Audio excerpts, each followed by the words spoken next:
Rockstar has finally listened to gamers and decided that it's going to stop re-releasing GTA 5 on literally everything. I'm pretty sure it's on Kindle at this point. But now they're not going to do that. They've changed their ways and turned over a new leaf, and instead, they're going to re-release GTA 3, Vice City, and San Andreas. That's exactly what everyone asked for, and actually, a lot of people are pretty excited about this. They've done a lot more work in it than I actually expected them to. I've got to be honest, it looks better than I thought it would.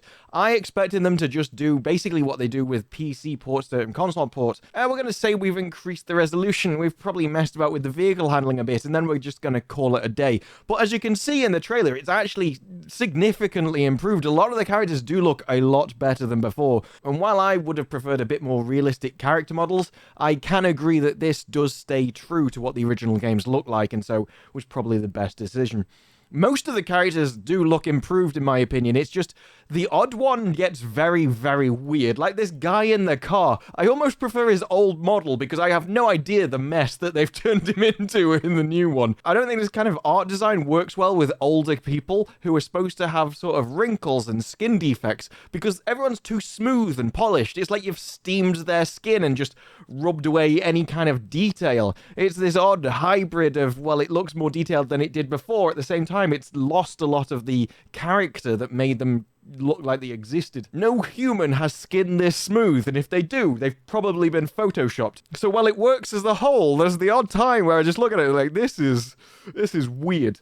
That said, this scene from GTA 3 I think looks awesome, and if they could have nailed this kind of design, like this dark aesthetic, the lighting especially looks incredible, then I think they can look for the rest. It's just weird for a trailer where you'd think they chose all the best scenes to choose some of these characters. If this is the best you've got, I do question what some of the rest looks like. But besides the aesthetics, such as the lighting and high-resolution textures, they've also done more, such as next-gen consoles can get it on 4K at 60 FPS. I'm hoping that on PC that's an unlocked frame rate.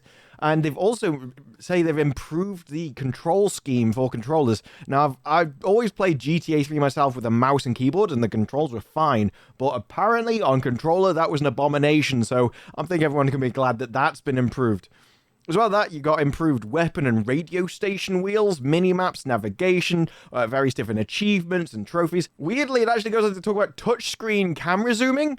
I don't know where that's applicable unless they are actually going to get this loaded onto a Kindle. Let's face it, with the amount of platforms that GTA 5's been released on, I really wouldn't put that past them at this point. So overall, I'm very happy with it. The world especially looks good, with the foliage, the weather effects, and the lighting. It seems to massively improve the environment. The characters, I'm a bit meh on, but the other thing I'm a little bit cautious about is the price. For a set of games this old, £55 seems like extraordinary to me. I would have said something more like 35 would have been reasonable.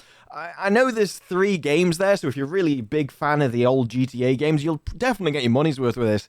It's just, for £55, I don't know, like you've upgraded the graphics, but they're not a modern quality game, but you want a modern quality price for it. It seems a little bit weird to me. I'm not a fan of the price at all. But there are some things, if you're on console at least, which will take a little bit of the sting out of that. For instance, if you're on Game Pass, you can get San Andreas just on its own on November the 11th, which is when the game launches. Or for PlayStation Now subscribers, you can get GTA 3 on December the 7th. So it's nice that they're at least adding those into the very subscription things.